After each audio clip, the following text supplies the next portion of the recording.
اخد منك برضو اجابات مختصره علشان عندنا متصلين كتير. استاذ علي من طنطا. استاذ علي اهلا بيك. استاذ علي. السلام عليكم يا استاذ احمد. وعليكم السلام يا علي اهلا بيك. قول لي بقى سؤالك سريعا للمهندس خالد السيد. بقول بسلم على الباشمهندس خالد وبقول له يعني حضرتك بتقول له ان ننزل من 7 ل 9، ما طبيعي كده الناس بتبقى في الشارع. احنا عاوزين نعمل ثوره تجريبيه بقى، يعني يقول لنا انزل يوم كذا، دي تجربه للثوره عمليه بقى، حاجه عمليه. تمام. يعني يقول لنا انزل يوم كذا، دي ثوره تجريبيه ندرب الناس بقى فيها. شكرا يا علي. شكرا يا علي بشكرك. اماني من مصر. استاذه اماني اتفضلي. الو السلام عليكم. وعليكم السلام اهلا بحضرتك. اتفضلي يا استاذه اماني لو عندك سؤال للمهندس خالد. حضرتك يا استاذ احمد. الله يسلمك. وانا طبعا بحيي الباشمهندس خالد الشرفي. انا ما عنديش سؤال ليه، لان انا من الناس المتابعين ليه جدا، ونزلنا معاه ونزلنا بتوجيهاته كذا مره، وبقول للناس الموضوع امان جدا جدا جدا يا جماعه والله العظيم، والناس دي ماشيه على الحق. فباذن الله واحد احد باذن الله لو مشينا ورا الناس دي والله الناس ما عايزه اذى لاي حد. وبحيي حضرتك يا استاذ احمد، وبحيي باشمهندس خالد، وبحيي الضابط سيف، وبحيي كل الناس اللي عايزه تحرر البلد دي. شكرا ليكي بشكرك جدا يا استاذ اماني. يا ابو حميد. ايوه قبل ما اتفضل معايا يا استاذ اماني. انا كنت عاوز ايوه اسالها حضرتك. اتفضل. يا استاذه اماني، لو انت نزلتي اكتر من مره، ايه الفرق بين نزول اول مره وثاني مره او ثالث مره؟ والله يا باشمهندس انا اول مره مش هكذب على حضرتك، انا كنت خايفه جدا، وللعلم انا ابويا عمل عمليه في القلب، وهو اكتر واحد كان بيشجعني على الموضوع ده. ونزلت مره واثنين وثلاثه، وكل مره كانت بتفرق. انا كنت باخد ولادي وبنزل بيهم نشرب عصير، بوديهم الدرس، بنفضل قاعدين في الشارع نعمل اي حاجه. فهو الموضوع ما فيهوش اي خطر، وحياه ربنا وحياه اولادي. وانا والله كنت بدعو كتير، ناس كتيره جدا من الناس المحترمه المعارضه، يا جماعه امشوا ورا الناس دي وبصوا للناس دي، الناس دي ما بتقولش حاجه غلط. وباذن الله باذن الله ربنا هيجعلكم سبب ان انتوا تحرروا البلد دي، وكلنا نتقابل في مصر باذن الله. شكرا ليكي بشكرك. ان شاء الله. شكرا حضرتك. انا كنت عاوز ابين دي للناس، يا جماعه دول بيبقوا شركاء الثوره، صناع الثوره. بيتحول من واحد بينزل اول مره وهو قلقان، بيفرق الموضوع. في ثقه بتبقى بعد كده جزء ويكلم الناس. هنوصل بعد كده بالتكرار وبتطوير قياس الجاهزيه ان احنا اقوياء جدا ومش خايفين. طيب اخد سؤال معايا من ابو محمود من اسماعيليه، يا ريت يكون مختصر يا ابو محمود اتفضل. حاضر. السلام عليكم يا استاذ احمد. وعليكم السلام ورحمه الله. اتفضل. تحياتي لحضرتك والباشمهندس خالد. تحيه ليك. انا سؤالي للباشمهندس خالد معلش، يعني لغايه امتى يا باشمهندس خالد، لغايه امتى هندلنا كده؟ لغايه امتى هنقول ثوره مفاصل وما بتحصلش؟ لغايه امتى مش هنلم الناس حوالينا يا باشمهندس خالد؟ هو بيبيع في البلد وبيبيع في اهل مصر، ومراته النهارده كانت في الاسماعيليه بقى لنا 3 ايام في زي عاملين حجر على الاسماعيليه عشان انا موجوده في الاسماعيليه. لغايه امتى يا باشمهندس خالد؟ احنا عايزين امل بقى نمسك فيه ونخلص. شكرا ليك واشكرك يا ابو محمود. ناخد اتصال كمان من سامح من مصر. ابو محمود قال لي عشان ما سمعتش. انا بكتبهم لك وهرجع لك بقى بيهم كلهم مره واحده. استاذ سامح اتفضل.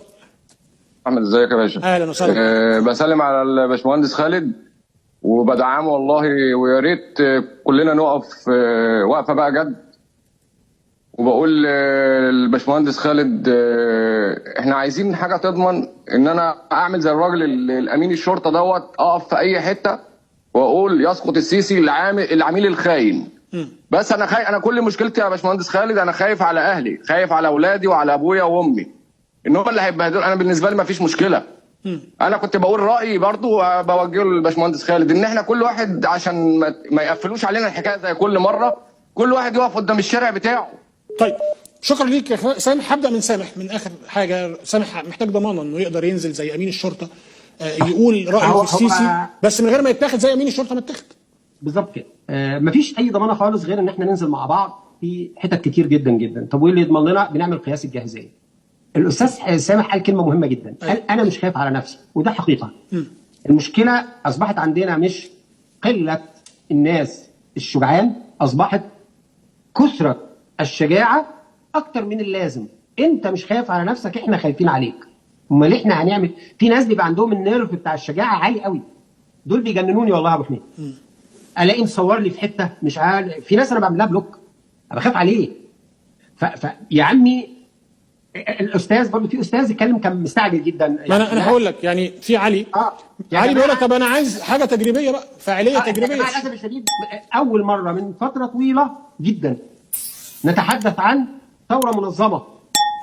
الظروف مش مواتيه لينا ومش بتساعدنا، انتوا اللي بتساعدوا وتنشروا دائره الثقه. كل واحد سمع واقتنع يشرح ويخش القنوات بتاعتنا ويشرح لواحد، بحيث لما يجي قياس الجاهزيه اللي بعديه اول ما هنوصل ان احنا ماسكين الشارع بشكل امن، هم بيقعدوا يبصوا لنا والله مش عارفين يعملوا ايه. ما واحد راح يشتري عصير قصب هو مش عارف فعلا هو عطشان ولا نازل يقيد ثوره المفاصل. وهنوصل لمرحله، هنوصل لموضوع النور ده امن جدا يا ابو حميد، وعاوز كل القنوات تساعدنا فيه. هنيجي في يوم كده واحنا قاعدين في بيوتنا هنسيب الكهرباء والتكييف وكل حاجه، هتطفي النور لمده مثلا نص ساعه. لو تخيل ان هو بص لقى هيقول ايه للناس؟ يعني عاوز اقول في اشياء كثيره جدا في قياس الجاهزيه، بس للاسف هم بيعملوا ناخد اتصال كمان. استاذه منى من القاهره معانا، اتفضلي. السلام عليكم. وعليكم السلام ورحمه الله، اتفضلي يا فندم. تحيه ليك والمهندس خالد. تحيه ليك يا فندم. عندك سؤال؟ كنت عايزه اقول انا فعلا، لا هو فعلا انا شفت قياس جاهزيه في قبل الاخير ده اللي هو 14 و15 و16. القياس اللي قبليه انا ما كنتش مصدقه، كنت في ميدان الجامع لظرف لطبيب، ما كنتش مصدقه شكل التجمع بتاع الناس، لان انا ما كنتش مصدقه في حاجه اسمها ثوره مفاصل فعلا. بس انا صدقت لما نزلت، والله العظيم ربنا يبارك فيه. وعايزين نستمر، عايزين نستمر، ما نسمعش كلام اي حد، اي خاين، اي حد بيشكك في حاجه زي كده يبعد عننا. طيب شكرا استاذه منى. ابو احمد من السعوديه معايا. عليكم السلام يا ابو احمد، اتفضل، اهلا بيك. بقول لحضرتك الباشمهندس خالد السبت ده راجل امين وبقاله اكثر من 5 سنين واحنا متابعينه. هو محتاج دعم فقط للناس تعرف ثوره المفاصل من حضرتك يا استاذ احمد ومن الاستاذ اسامه والدكتور اسامه جويش ومعتز مطر ومحمد ناصر لنشر الفكر. الشعب القماشه اللي موجوده بقت صعبه جدا من البلطجيه وعصابات نخنوخ والعرجاني والناس دي، بس الشعب ده لسه بيبدع. الباشمهندس خالد السبتي عامل خطه علميه. نعم. طيب انا بشكرك يا ابو احمد.